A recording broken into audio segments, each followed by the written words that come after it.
On any given night, with no specific time, day, week, month, or year, there's a night where everything in sight goes silent and the streets lay empty. I would know. I've seen it for myself. You ever find yourself wondering if the streets ever really end up totally empty, where no one is on the road at all during the nighttime? There has to be people out. I mean, maybe not from our home, but just people passing from one town to another. Well, you'd usually be right if you said that it probably isn't, because they usually aren't. However, in my case, you would be wrong. You see, I'm a midnight jogger. I like to go out late at night and take a jog around town and admire the scenery.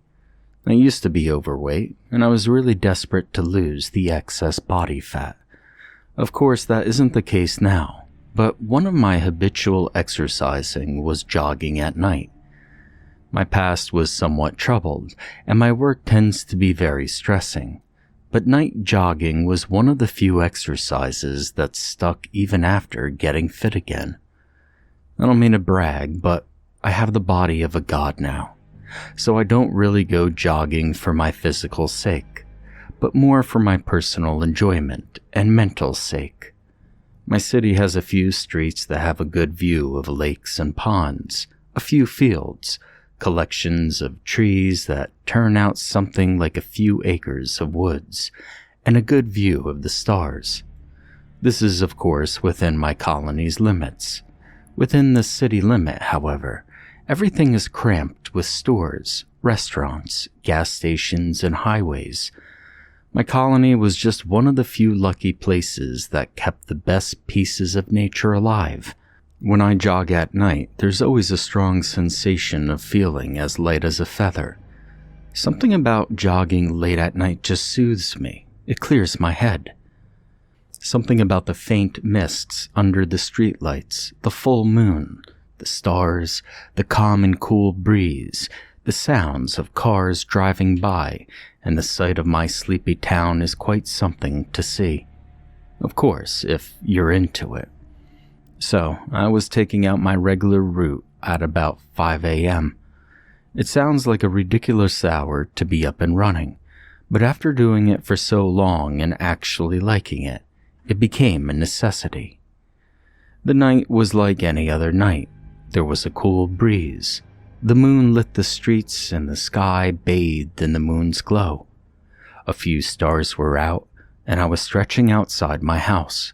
The only thing that was different was that I remembered an odd feeling of not wanting to get up and go outside.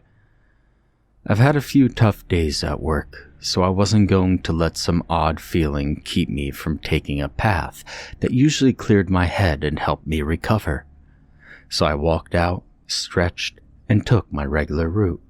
Everything was fine, until I suddenly noticed that the usual sounds of crickets and other insects, along with the usual faint whistle of the breeze, had abruptly stopped. I found it odd since a split second ago, everything was booming with life and the breeze was keeping me cool. But the next, there was nothing. There was no warning, no fade, nothing. Just there 1 second and gone the next. I felt uneasy since something so routine and regular just suddenly changed without warning. I assumed perhaps a predator entered the area and they were trying to hide, and that the wind patterns suddenly shifted. I had to scoff at how affected I was by it, but I kept on going. I was surprised to see no cars yet, especially once I've arrived into the city limits. Usually on the highway across from the gas station, you'd see at least a few cars going about, but it was unusually empty. I still had that odd feeling looming over me, but I continued to assume things like no one had to do anything early tonight. Something to try and quell my doubt and sudden unreasonable paranoia.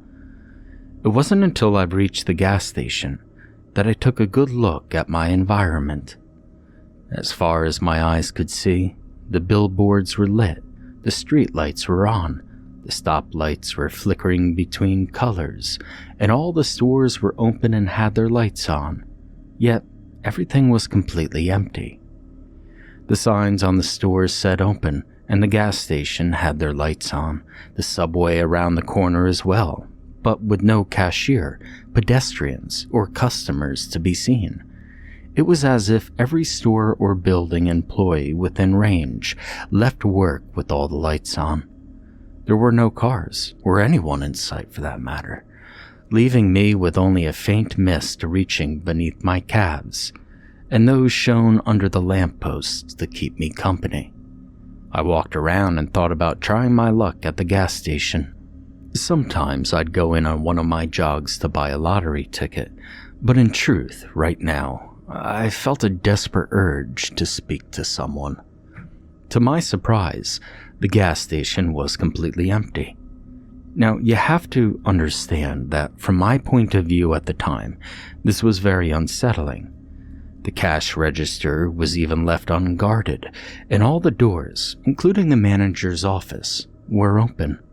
In fact, one of the things that I noticed most was that within every building I visited, all the doors were open, and everything was neatly organized. I walked outside again feeling frustrated and oddly out of breath, not from the jog, but seemingly from something else. I felt utterly alone, and I felt unusually overwhelming fear, with absolutely no idea of what the cause or source may be. I walked onto the highway and looked both ways, seeing no headlights or taillights in the distance. The highway was officially void of any cars, and it was then that the air became thick and it began to get hard to breathe. I started walking towards any direction, and I realized that it was so quiet that my soft and light steps on the highway ground were echoing. My breath and heartbeat were also uncomfortably audible as well.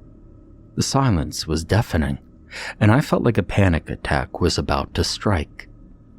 Then I felt this unannounced odd shift in the atmosphere, as if something changed, and though I did not see it, I was sure that something did suddenly change. I felt a calling, an urge so powerful that it came in the form of an itch, urging me to turn to my left. I gave in and turned, to be welcomed by what appeared to be a man standing underneath the lamppost on the highway with me. He looked up at the lamppost light bulb as it flickered on and off, inspecting it with unquestionable curiosity. I was relieved to see another person, and I began walking over to him. However, the closer I got, the more doubt and unexplainable feeling grew in effect.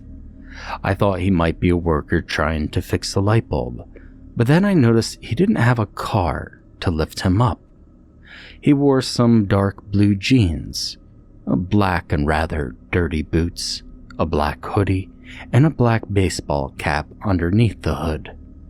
Once I was close enough to see his face, I realized that a shadow hovered over his face while his hood was drawn over him. Couldn't reveal his identity, since the unrealistically dark shadow that the hood cast kept me seeing any part of his face. It was even more odd since the light was shining at him. It was almost as if he had no face. The shadow almost looked as if it were a hole, an unfathomable void of sorts, almost as if I could stick my hand in there and it would go through. His presence was strong. My mouth went dry, I had difficulty breathing, and my palms were sweaty. I was nervous, but I put my judgmental thoughts of the strange character aside and decided to ask him if he knew what was going on. Maybe he knew where everybody went. "Hey, good afternoon," I greeted him with the lack of a better way to start the conversation. "You mean good morning," he said in reply. His face was dry and almost relating to that of a whisper. It sounded as if he hadn't drunk a drop of water in forever. Though I could not see his face, I got the impression he was grinning at me, which appeared to be more unsettling than comforting. "It's 6:50, he said as he took a quick glance at his watch. 6:50, I thought to myself. The sun would have already been rising by now. It was unusually dark for it to be 6:50. In fact, the sky appeared to be that of what would usually show in the middle of the night. Only I noticed the moon and the stars were gone as well. At this point, I was really disturbed, and I felt moments away from having a major panic attack, and I didn't know why. Something was wrong. I could not see any danger, but something was off, and every instinct within my body was screaming at me, telling me to take action, but I have no idea what that action would be. "Where is everybody?" I asked, trying to get straight to the point. I didn't want to be out here anymore. I just wanted to go home now, but not without answers. "What brings you out here so late?" He replied to my question with his own. Wanting to be polite, I answered his first before asking another one of my own. "I like to jog at midnight. Sort of a hobby," I said. "And I'm wondering, why are the streets so empty? Why are all the stores open?" I asked, not giving him the chance to continue. He paused for a moment and then asked, "What's your name? Do you live here?" I answered, "Yeah, at the colony west of here. It's odd that no one else is around though. You know what's going on?" He quickly cut in after I finished my question and responded, "How old are you? What's your favorite food?" I was beginning to become a bit frustrated. He was asking me trivial and pointless questions, dodging all of mine, and become annoying instead of comforting or helpful. I answered his many questions, and I finally built up the tolerance and patience to ask another question. However, before I could do so, he asked a rather odd question that caught me off guard. "What are you most afraid of?" he asked, seemingly more interested in this question than all the others. I stopped to think for a moment, and I suddenly took notice of how he somehow talked me into sharing important details about myself, like personal matters, personal thoughts, favorite activities, games, movies, and food. I decided that I wouldn't be so lenient, but something about him gave off the feeling that I should tell him everything. Like a long, dormant temptation suddenly awoke and began telling me to talk to him. I ignored this feeling and decided I'd answer randomly from now on. "I'm afraid of drowning," I responded. "What are you most afraid of?" he asked again. I answered, "I'm afraid of needles." He didn't seem to be convinced, as he responded again in a louder tone. "What are you most afraid of?" This time I looked at him, trying to look as if I would say the truth, and I lied again, saying, "All right, I'm afraid of clowns." He'd had to believe this one, right? I mean, most people are scared of clowns. But he didn't buy it. "What are you most afraid of?" he asked, not sounding impatient, but louder. I gave in. It was almost as if he knew I was lying. I truthfully replied, "I'm afraid of insects, I suppose. I just don't like them. They kind of weird me out. As ridiculous as it sounds, I just really don't like them. They crawl, they crunch, they make these weird noises, and some are even poisonous. Not to mention, they're just downright disgusting." He nodded in satisfaction. It struck me as odd because how would he know if I was telling the truth this time? He looked at me and replied, "Insects. It's reasonable. They're small, they populate the earth, and they're numerable. Some are faster, some are stealthier, some even deadlier than others. It is not an unreasonable fear, but an understandable one." He stood in silence, observing me closer. "You're an interesting man. Interesting enough," he said as he let out a very weak and dry cough. I finally built up the strength to ask my question. Maybe if it was about him, he would answer. My guess is that I was only asking selfish questions, but none about him. "What are you doing out here?" I asked, sounding more indifferent than curious. He looked at me, then around the empty streets. "I'm finding my home," he replied as he kept an uncomfortable gaze on me. I began to take notice to a repulsively acrid odor. "I wonder where that would be," I asked nervously. He didn't say anything. He merely raised his left hand and pointed at me. Once his hand made it under the light of the lamppost, I noticed it was decomposing. It was rotting, and it had holes, cuts, rotting flesh, and maggots feeding upon him. He stepped under the light, and his face revealed that of a husk. He looked like a walking dead man.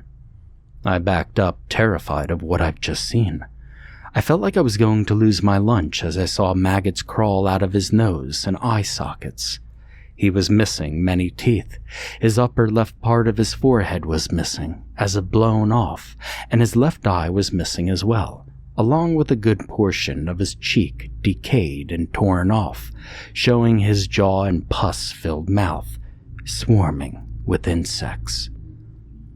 The horror worsened as I noticed that the more I looked at him, the more he shifted and looked more like a mummified version of myself. I couldn't keep my stare, and quite honestly at this point, every joint and muscle in my body froze, but begged me to run. I was bathed in cold sweat, and the pit of my stomach was raging, urging me to vomit, and my lungs squeezed out all the air I had, making me wheeze and gasp for air. The fear I was overwhelmed with was crippling, yet the urge for survival was fighting for control.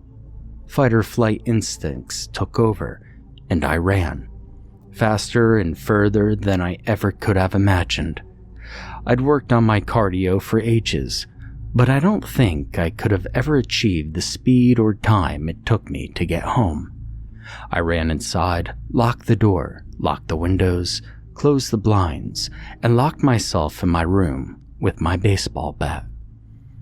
I never looked back, so I never found out if I was followed or not. I spent the rest of the night awake, and the next morning people were out again. The streets were no longer empty, as if last night never happened. However, from that night, things only got worse. The strange man I met, if he was even a man at all, gave me only a small amount of time to think it was over. I soon forgot about ever meeting him, or the night that started it all. However, it did not last. It was exactly 5 days later that things began to get weird.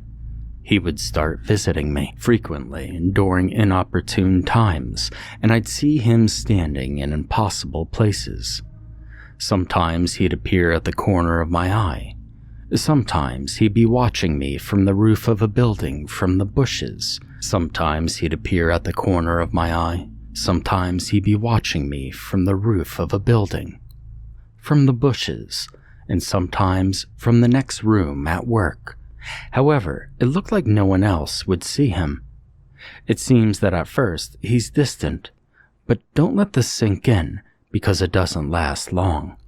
Eventually he got closer, and you'd see him in the TV, in the mirror, in the pictures, and more.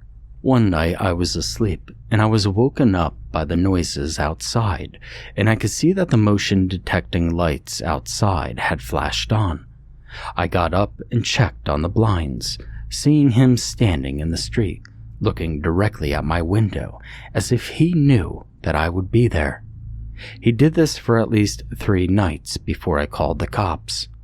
They found no trace, and worst of all, they thought I was crazy after going into deeper detail about how I met this person. But then he crossed the line. He barged into my home in the middle of the night. I woke up to what sounded like my doors squeaking open and closed. I had recently bought a handgun to help me sleep easier at night, knowing that I had the upper hand. But I was wrong. He went a step further and was bold enough to break into my room.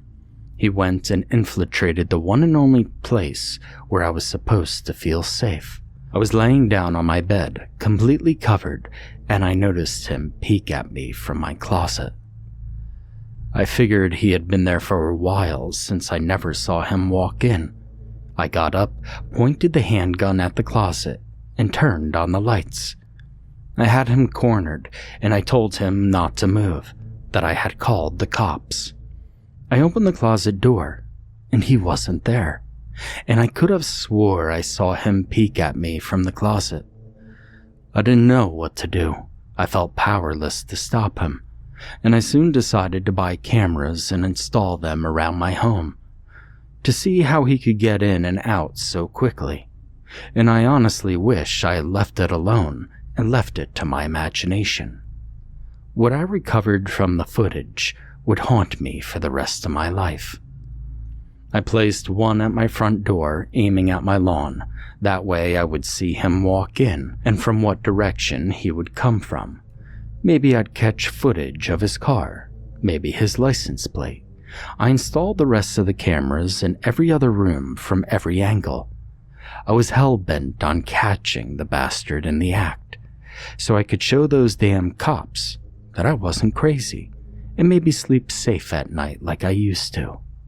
I did the same for my room and made sure there was no space he could have for him to hide without being filmed.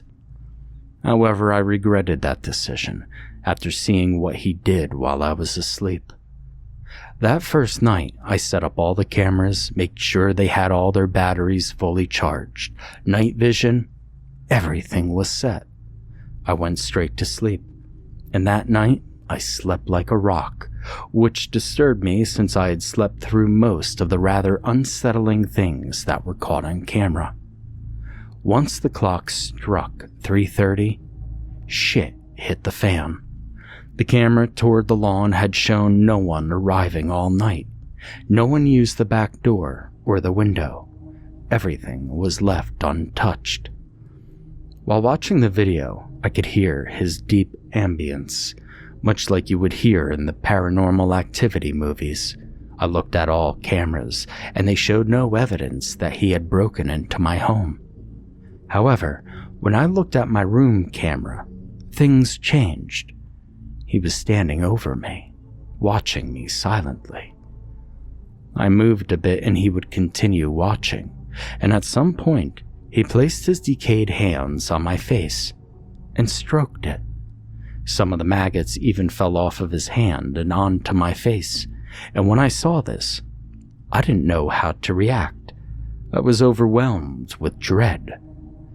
I reversed the video to see where he came from. The next left me speechless. He came out from under my bed. He was laying underneath there the whole time, and he crawled out to watch me sleep. I continued watching as he caressed my face, periodically dropping some insects on me, and he sat on my bedside. Upon sunlight, he bent down and crawled back under my bed. The rest of the video, up to the point of me getting up, he never left. Now, understandably, I was terrified, and I ran for my gun and checked under my bed, logically thinking this would suggest that the bastard was still in my room. I was wrong, though. Upon inspecting, there was nothing there. There were no bugs, no rotting flesh, nothing. I felt like I was going insane, and none of this ever made any sense to me. The worst was taking the damn footage to the police station, and they would tell me that they saw nothing on the cameras. I mean, was this some sort of sick joke, some sort of sick game? How could they not see it? I was so frustrated, and I turned to everything. I searched him. I searched up ways to make him go away, and I even went to damn church to pray. But nothing made him go away, and he never came up on one damned Google search. I really wish I hadn't continued to record myself at night. The things that occurred only got worse and more disturbing for me to handle. On the second night, he had come out of my closet and stood over me the whole night, occasionally touching me and sitting on top of my stomach. And that explains why it felt so hard to breathe that night. On the third night, a pair of hands came out of the wall behind my head and touched me all night long. Some even came from the roof. Then it would skip a frame, and his face would be right up to the camera, and his decayed, ugly face would smile. Night 4, he walked in and dragged me away. He walked out of my closet and dragged me outside, and for the first time ever, using the front door. He dragged me all the way off camera, and he didn't come back until 6 in the morning with my body. This was abduction. This was too much. He had now officially done something illegal and far too personal. I still had no idea where he took me, and I still don't remember ever waking up to it. Night 5, he began teasing me. He moved my things around. He began breaking things, and at some point, he walked over to a picture of me and my family. He touched the picture and appeared to have taken interest in the people in it. The bastard then looked at the camera as if he were threatening my family. He was going too far. It was one thing to torment me daily, but to involve my family was too much. I would do anything to prevent him from ever doing what he does to me, to anyone in my family. Night 6 was the last night I ever slept. The cameras shut off, and I caught no footage. He left me a surprise and didn't want me to catch him in the act. Throughout my sleep, I felt like insects were crawling all over my body and occasionally entering my nose and mouth. I wanted to wake up and scream, but there was nothing I could do. I couldn't even move, and I felt every single second pass by that whole night as if it had been an eternity. I finally woke up, thanking God that the nightmare was over. I stood up and I walked into my hallway to get a glass of water. My throat felt itchy and dry, and I felt like I hadn't gained any rest from last night's sleep. And that's when I saw it later in the day, the surprise he had left for me, and gone through the trouble of disabling my cameras. At first, I heard a constant dripping in the restroom. A drip, drip, drip. I would ignore it after eating breakfast. But more dripping, and I thought it would eventually go away. Maybe it was the faulty shower head letting some water out. It'll tighten up eventually. After a half an hour, the dripping continued, and I noticed that foul odor again, as if something was rotting. I heard the dripping again and decided to investigate whatever was on the other side of that door, causing the smell and the sound. I was welcomed by my neighbor's cat, mutilated and strangled by its own intestines. The intestines were left hanging out, and also tied onto the shower pole that supported the curtains for me to see as I walked in.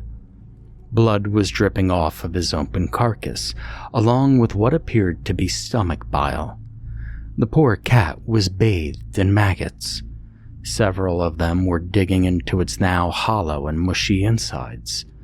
Some maggots even fell from the cat's corpse and into the bath, where the rest of its blood was, and where many other maggots had fallen and drowned. I felt like vomiting again. The bastard went out and killed the neighbor's cat, and left it in my restroom for me to see. But that wasn't all. I turned at the mirror to see a message, written in what I believed to be the cat's blood. "I know what you're most afraid of," were the words, splattered all over the mirror. Now I couldn't hold it in much longer, and I threw up.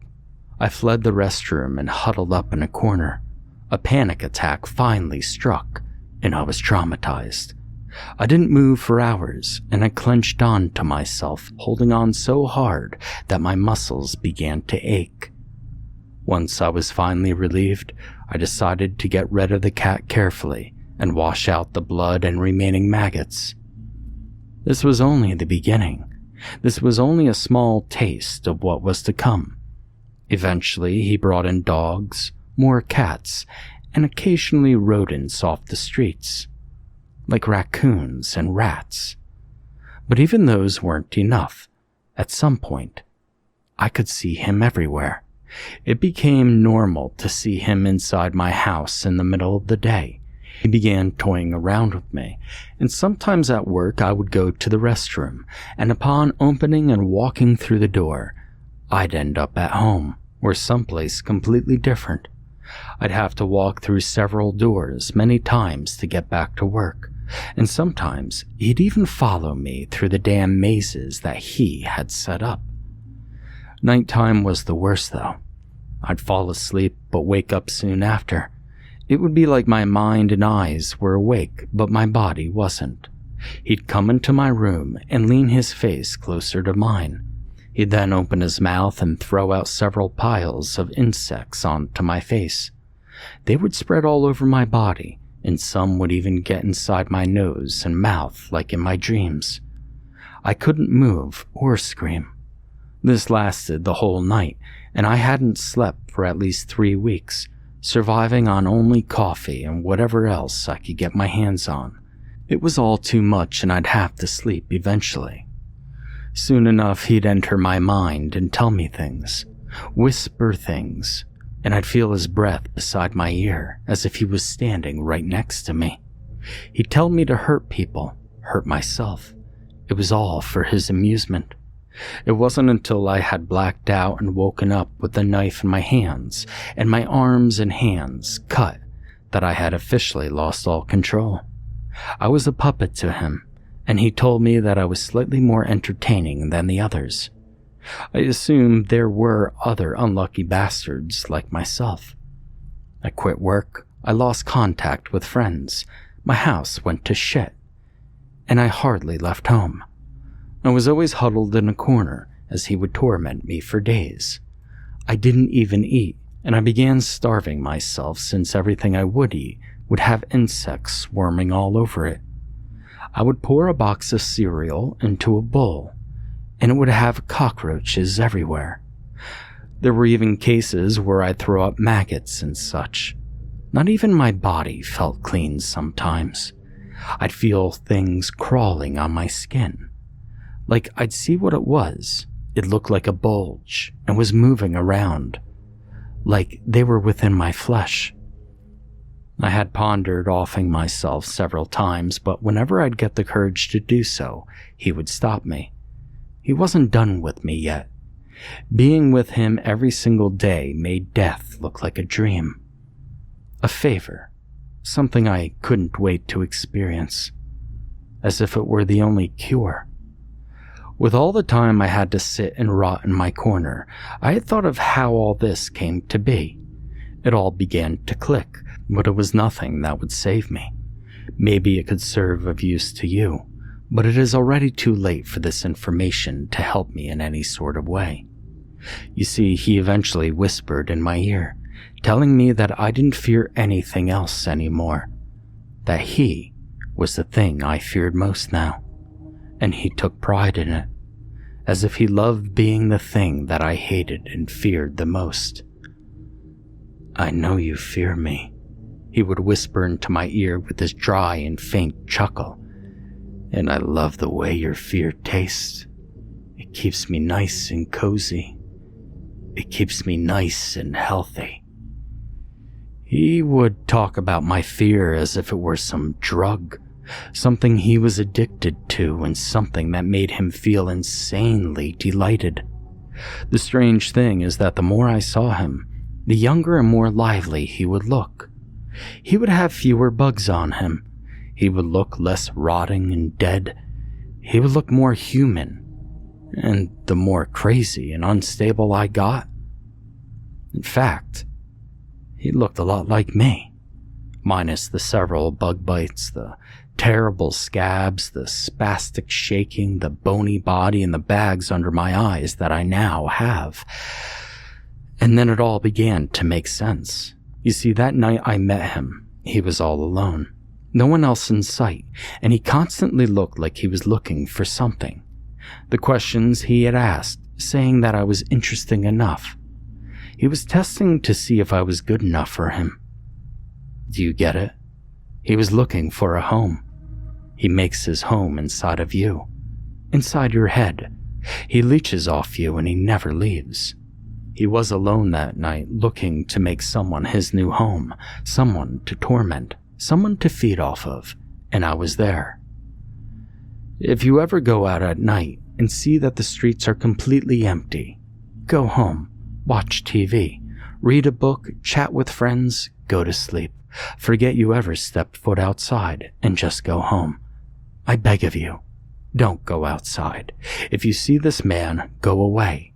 Don't talk to him, and make sure as hell don't let him know who you are. Remember what I told you.